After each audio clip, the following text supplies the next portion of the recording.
की युवकांचं काम जे आहे ते जरा जोरदार करण्याची आवश्यकता आहे.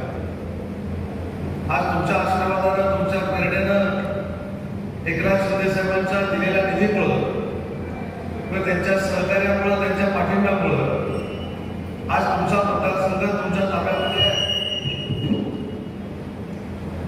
त्याच्याबद्दल आम्हाला देखील काळजी करण्याची आवश्यकता नाही.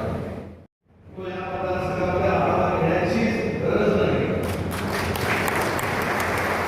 त्याचे जाणीव सगळे कागद बघितल्यानंतर आणि वस्तुस्थिती बघितल्यानंतर आम्हाला झाली. आपल्याकडे BA 100% झाले, आपल्याकडे शाखा प्रमुख आहेत, आपल्याकडे सगळे पदाधिकारी आहेत. मी देखील बोललो, राहुल शिवाय देखील बोलले. सांगण्याचा हेतू आहे की आपले दोन सहकारी तापमान वाढीचे ज्यासाठी युवा वर्गाला देखील अब्दुल सत्तार साहेबांचे आहे त्याच्यापेक्षा हात बळकट करणं ही काळाची गरज आहे. अब्दुल सत्तार साहेबांनी सांगितलं की 8 दिवसापूर्वीच मी MIDC जागा आपल्याला कळत नव्हती, परंतु आपल्याला MIDC झालीच पाहिजे अशी अब्दुल सत्तार साहेबांचा आग्रह होता. एक जागा कळत नाही म्हटल्यानंतर दुसरी जागा त्यांनी शोधून काढली.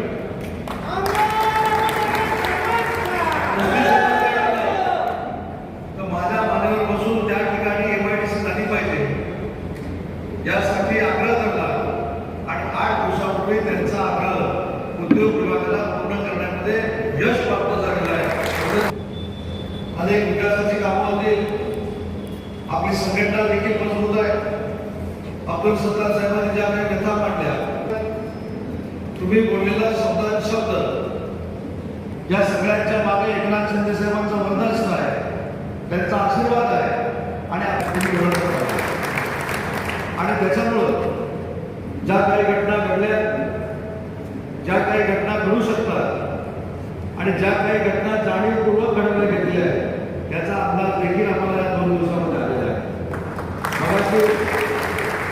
आपल्या जबाबदारी पार पाडण्यासाठी आपल्याला कार्यकर्त्यांनी ही गाव त्याचा सर्व 18 वर्षाचा झाल्यानंतर आपल्याकडे त्याची जन्मतारखेची नोंद घेण्यासाठी आपण शाळेवर या पक्षाची ताकद कशी वाढेल, पक्ष कसा वाढेल, पक्ष वाढवण्यासाठी ग्रामीण भागामध्ये आणि छोटे छोटे गाव पातळीवर जे आपल्या